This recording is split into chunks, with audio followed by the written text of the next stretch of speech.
Would please silence your cell phones. Please rise.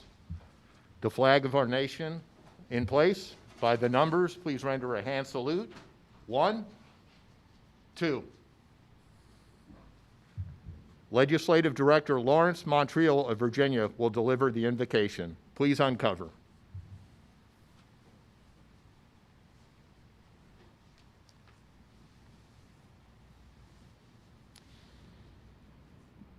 Dear Lord, thank you for this opportunity to gather today and celebrate our freedom. We're able to do so in this country because of our veterans and institutions such as free and open press. We are here to honor a member of the esteemed press who has always made a positive impact on society.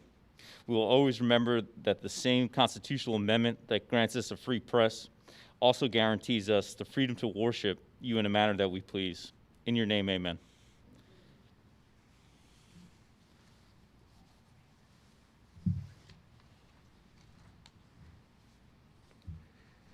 With the POW-MIA flag positioned to my left, let us pause to remember the thousands of American POWs and MIAs still unaccounted for from all wars. We should spare no effort in securing the release of any American POWs, the repatriation of the remains of those killed in action, and a full accounting of those still missing. Let us rededicate ourselves to this endeavor. Please remain standing as Veterans Employment and Education Director Joe Sharp of the District of Columbia leads us in a Pledge of Allegiance.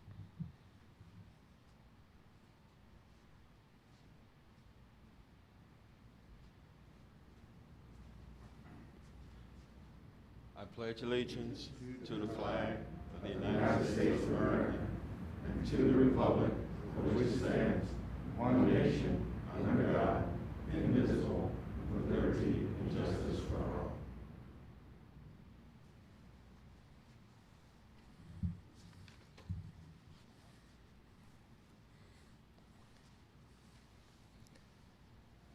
Good morning. Please be seated. Fellow Legionnaires, staff, guests, and viewers of our web stream, welcome to the presentation of the American Legion Fourth Estate Award for Print Journalism. My name is John Rauder, and I'm the Deputy Director for Media Relations. The Fourth Estate Award is a prestigious national honor. It is an opportunity for the American Legion to recognize not just excellence in journalism, but media outlets that, through their work, have made a positive impact on society. Previous winners include ABC News, CBS News, CNN, USA Today, the Arizona Republic, the Indianapolis Star, the Military Times, military.com, and too many other great outlets for me to mention today. It is normally presented at our national convention. Today's recipient was originally supposed to receive the award this past summer in Louisville, Kentucky, but the coronavirus has caused us to change that plan. Because it is a national award, it should be presented by someone who has held the office of National Commander. The Fourth Estate Award for Broadcasting will be presented to KAKE-TV at the Kansas Department Convention by past National Commander Jimmy Foster.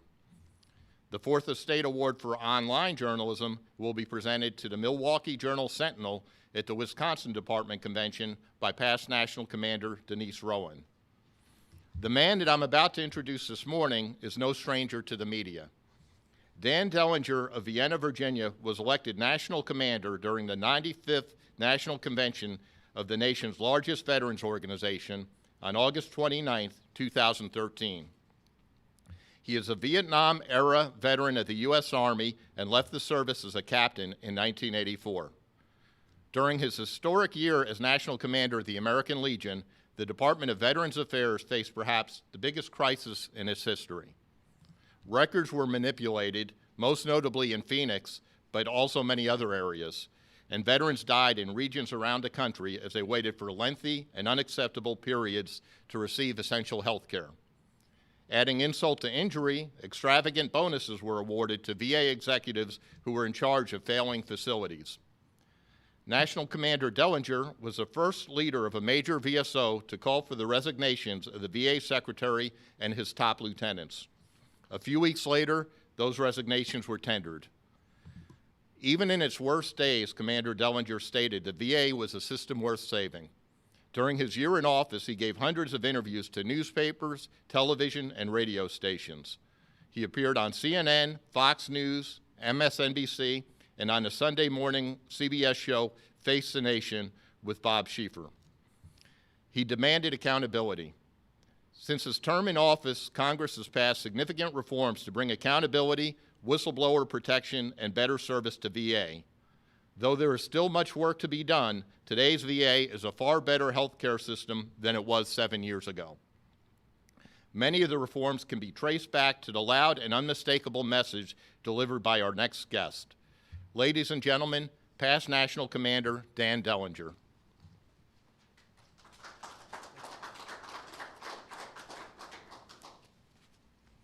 Thank you, John. It is a pleasure to be here to present such an important award. I also bring greetings from National Commander Bill Oxford, whose schedule did not permit him to be with us this morning. The media have undergone great changes since 2014. The American Legion did have a website and monthly magazine when I was National Commander, but they were not capable of delivering the immediate messages to the mass audiences we see today. Nor did we get massive traffic and instant feedback that we now receive on Twitter and other social media channels that have really taken off in recent years. The series we are honoring here today took on the issue of toxic exposures that have occurred and still occur in the military service. It is an issue of huge importance to the American Legion. Last month, National Commander Oxford testified before a joint committee of U.S. Congress. He encouraged members to reintroduce the Toxic Exposure in American Military, or TEAM Act, of 2020. On March 24th, Republican Senator Tom Tillis of North Carolina and Democratic Senator Maggie Hassan of New Hampshire did just that. This legislation would ensure that veterans exposed to toxic substances during their military service, including those who served near open-air burn pits, will receive access to critical VA health care and benefits. The American Legion was a leader in the fight to obtain benefits for veterans exposed to Agent Orange. We must do no less for the current generation of American heroes. Looking back at the crisis we faced in the VA during my term as National Commander, there is simply no way we could have gotten our message out effectively without Main Street media. But this is nothing new. If you read about the history behind the passage of the original GI Bill, you will find the American Legion had an extremely important ally. His name was William Randolph Hearst. He used the editorial weight of his entire newspaper chain to lobby Congress and the President to do the right thing for the nation's veterans. The American Legion recognized him with our Distinguished Service Award right after the close of World War II. I'm not here to bash our elected officials. Many enter public service with honorable intentions. But there is nothing like transparency and media attention to ensure that they do the right thing. The American Legion Fourth Estate Award doesn't just recognize excellence in journalism, it recognizes work that has had an impact. Winning entries have to provide documentation that their pieces made a difference. Such is the case with the news organization McClatchy and the Veterans and VAERS reporter Tara Kopp, whom we honor here today. We're also pleased to have with us this morning the editor of the series, Toby Zachariah. But before we meet them, let's first watch this video component of the award-winning print series, Stricken.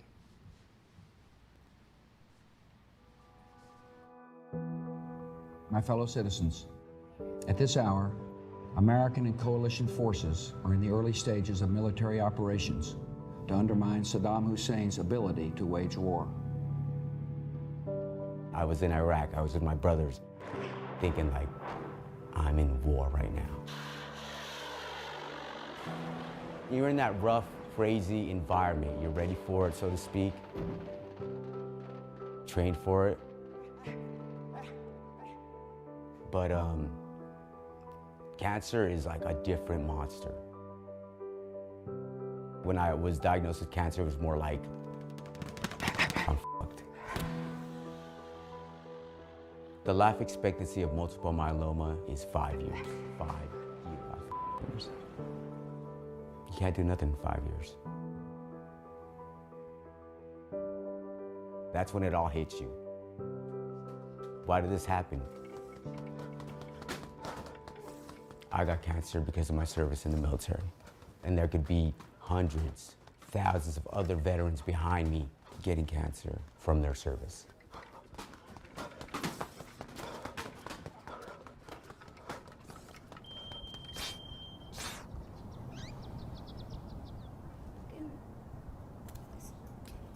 We're all so happy here, huh? You're happy because you graduated, right? From this is your boot camp? Yes. Oh my God, look at you guys. Look at that. Thinking that you can save the world. I remember my dad came home from work and he told me, look what's going on TV, and I remember 9/11 happening. There's another one. Another plane just hit. Right. Oh my God. Another plane has just hit. It hit another building. Flew right into the floor. I was in boot camp January 2002. Once a Marine, always a Marine. This emblem will be with you forever.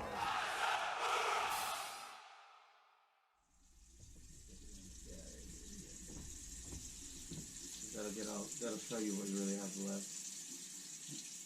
Look at the stuff that's coming out on the I basically laid in bed all day today. Got some really bad dryness going on, blistering. It's one of the side effects from the chemotherapy that I went through. I really can't wait to get back and get back to working out and stuff like that. Get the stem freaking line out of my arm. Lost all my hair eventually, yeah. It feels disgusting, but you know, it's only temporary, I know it. Just try to remember to breathe, you know.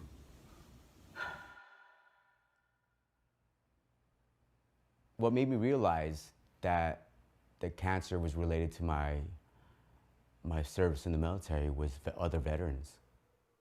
I was told by another veteran, you got that from what you did as an aircraft rescue firefighter. The Environmental Protection Agency is being urged to take action on toxic chemicals. PFAs are used in firefighting foam. Used since the 1970s at Air Force bases and airports across the country. And they are associated with health problems like cancer and low birth weight. I was diagnosed with 2 cancers in July 2017. Multiple myeloma, which is a blood cancer, a nasopharyngeal carcinoma, which was a tumor in my head. My nose, it runs because of the nasopharyngeal carcinoma cancer. I did 50 days of radiation, and that's one of the side effects. Burn pits were used to get rid of waste during the wars in Iraq and Afghanistan. Many veterans and their families claim service members got sick because of these burn pits. And for most deployed and fighting a brutal enemy, they were just too busy to consider the magnitude of how these fumes might impact their health.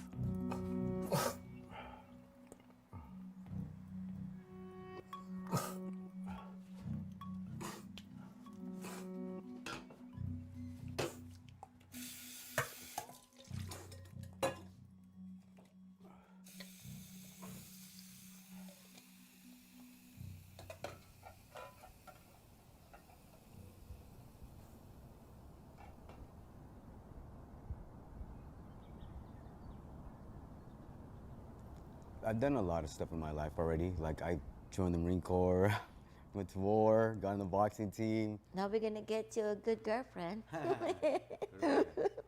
I'm waiting for that day. My question is that, do you feel any pain when the hair come out? No, no pain at all. Pain? No pain at all. When my hair started falling off, it was just, it got to go because I couldn't sleep. Because remember how nasty my bed would be because of the hair falling out? And yeah. When you told me your life is only 5 years, I don't want to show you how I'm scared I am, but I am. That's painful, you know. Yeah. When I think about that time, it's like, oh my God. every night. That's only my prayer is for you to have a normal life because I don't want to see my kids go before me. Why are you gonna send young 18-year-olds, 19-year-olds out there to a war zone without the right equipment? I love you, Mike. So proud of you. What's the value of life? Luckily, the VA is covering all the costs for all my treatments. So right now, yes, the VA is recognizing that my time in the service caused my cancers. But I know veterans that have been denied. He put in for a few things. Some of them were denied. PTSD, a left hand condition that he has, allergic rhinitis. I'm not gonna leave my brother behind. What's up, brother? Good. You doing, man? Yep. I appreciate you helping me out. Yeah, here's the letter. What was your claim like, or your appointment like? I hated like opening up. I hated talking about like the stuff that we've been through and all that stuff. But the thing is, if they you go, ask you questions like that, they're gonna ask you. They're gonna possibly open up like that dark side, the side that you don't want to even deal with.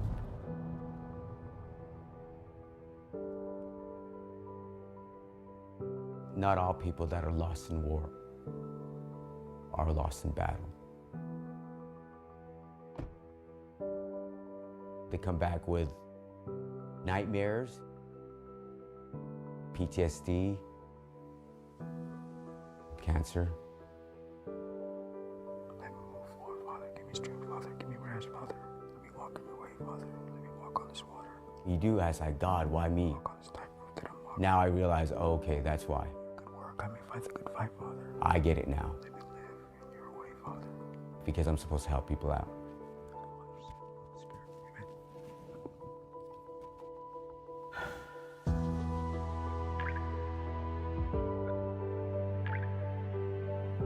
I'm here. I may not be here tomorrow. I want to do something to help change somebody else that is going to be here tomorrow. Good job, good job. Come on, you want to be a fighter? Power, power, you got to keep your hands up. Good job, good job, good job. Stay focused, stay focused. I still remember the children when we were going into Iraq. I still remember them waving the flags. I still remember them running, thanking us.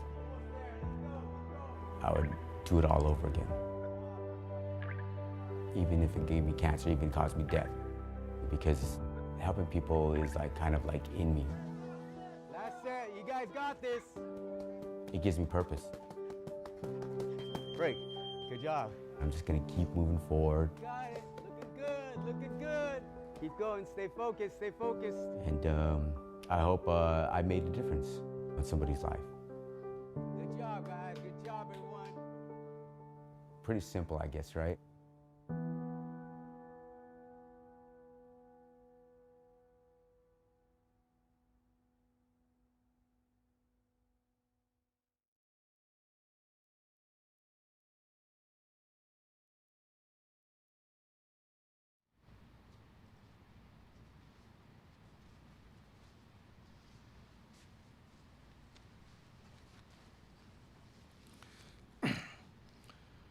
Tara Kopp and McClatchy's data and visual teams painstakingly researched the stories behind the numbers.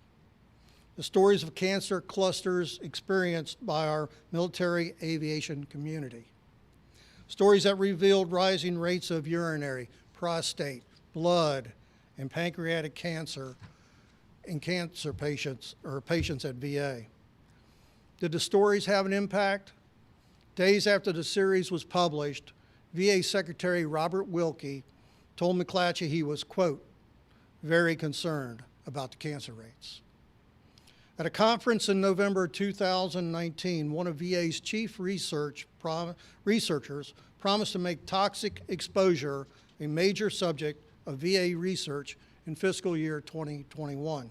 In February 2020, two members of Congress who happened to be veterans, Democrat Elaine Luria of Virginia and Republican Adam Kinzinger of Illinois, cited McClatchy's report when they introduced the Military Pilot Cancer Incident Study Act.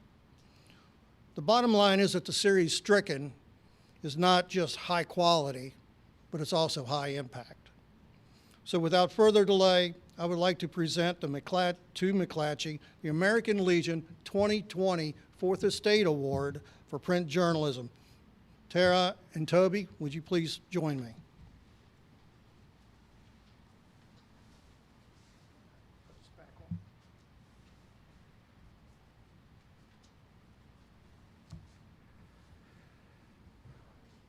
"2020, the American Legion Fourth Estate Award for Outstanding Achievement in the Field of Print Journalism, presented to McClatchy for its 5-part series Stricken.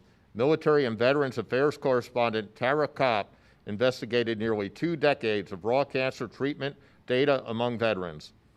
The reports revealed a likely linkage between the high cancer rates and military service. The work also led to legislative language being inserted into the 2021 National Defense Authorization Act and additional legislation in the Veterans Affairs Funding Bill. Presented by the American Legion, Veterans Strengthening America. Signed by Daniel S. Wheeler, National Adjutant, James W. Bill Oxford, National Commander, Walter W. Ivey, Chairman, National Media and Communications Commission.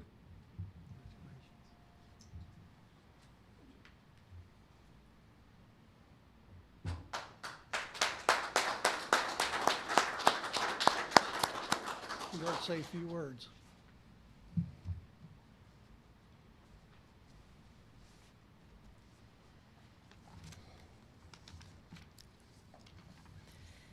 Good morning.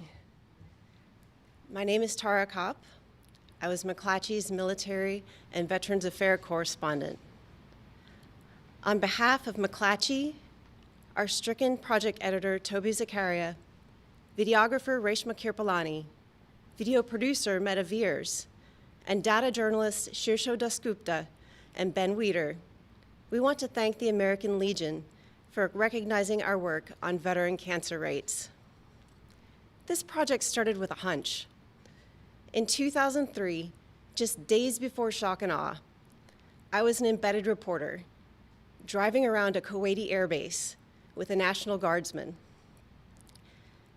I had been sent to the Middle East in anticipation of Operation Iraqi Freedom. I still remember how the air felt there, that sticky soup of fuel and dust and heat. As we drove around the base, the service members started talking about how bad the air quality was and how difficult it was for him to breathe, and how he worried that later on, if he got sick, his medical expenses would not be covered. I didn't write anything about it at the time because I didn't understand. But that airman's words stayed with me. In 2018, the 15th anniversary of the Iraq War, I started wondering if the VA's data might hold proof to what we were seeing anecdotally. We were seeing it in veterans' Facebook groups and in local news stories. More and more veterans were becoming gravely sick.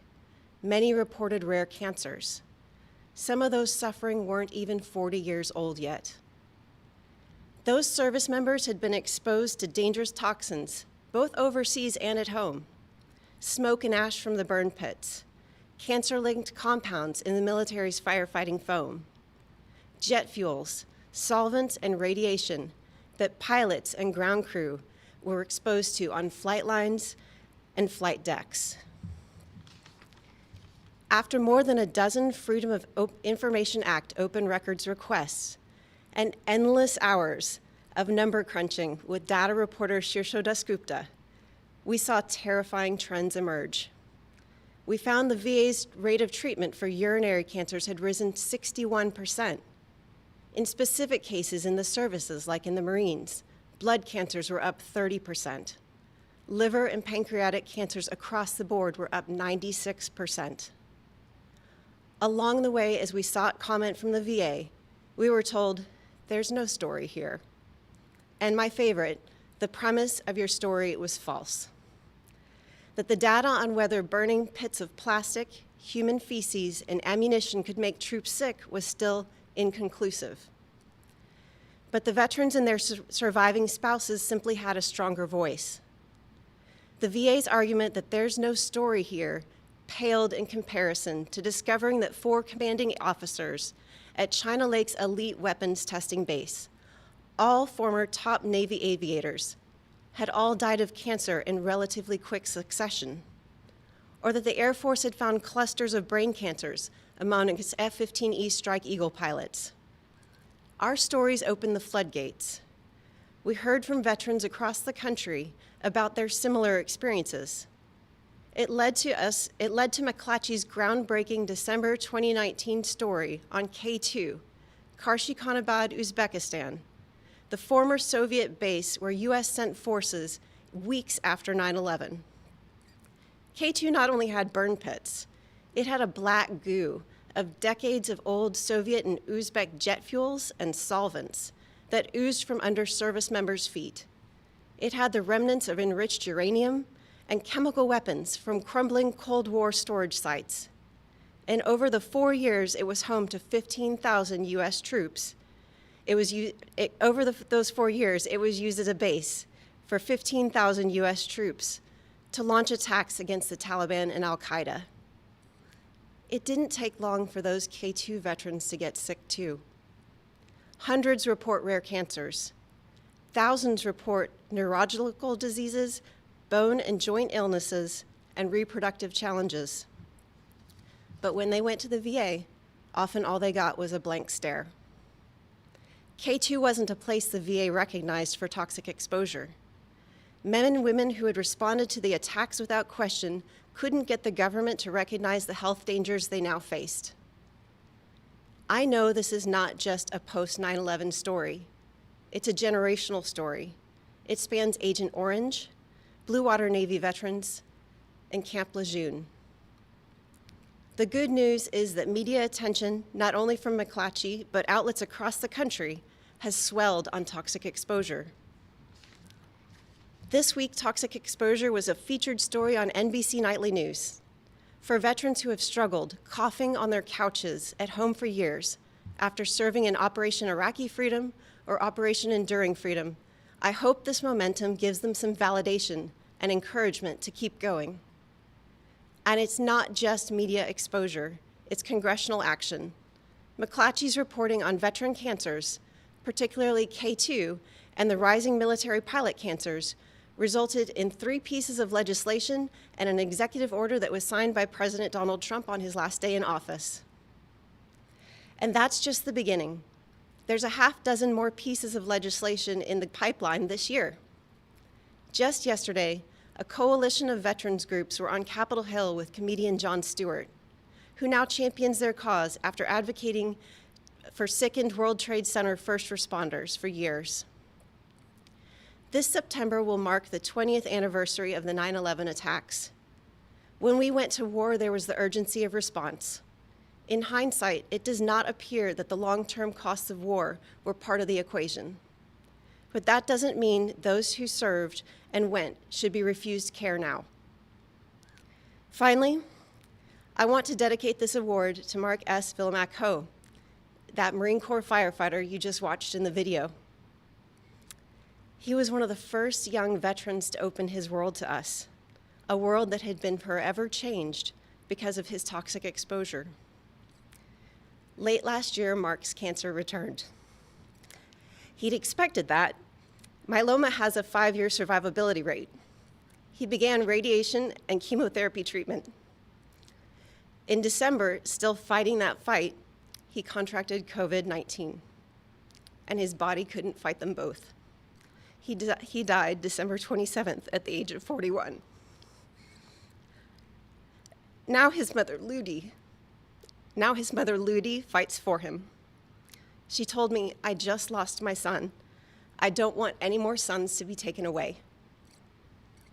Again, to the American Legion, thank you for honoring us today and for all you do for the nation's service members and veterans.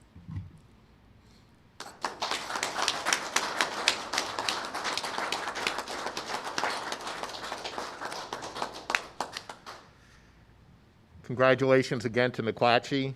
Your award is well deserved. I'm now going to turn it back over to past National Commander Dellinger for his closing remarks.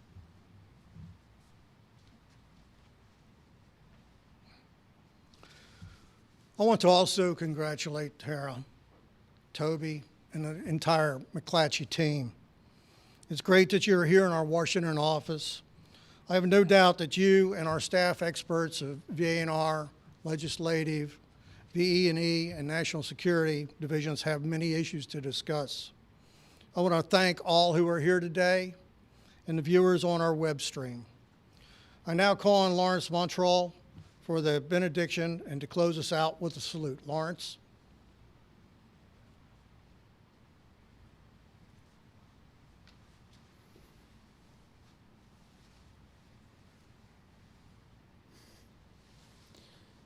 Lord, thank you for the awareness that you have given us about the sacrifice and pain experienced by so many veterans and their families. Please continue to look over our military and keep our troops safe. In your name, amen. Please cover as we salute by the numbers. 1, 2.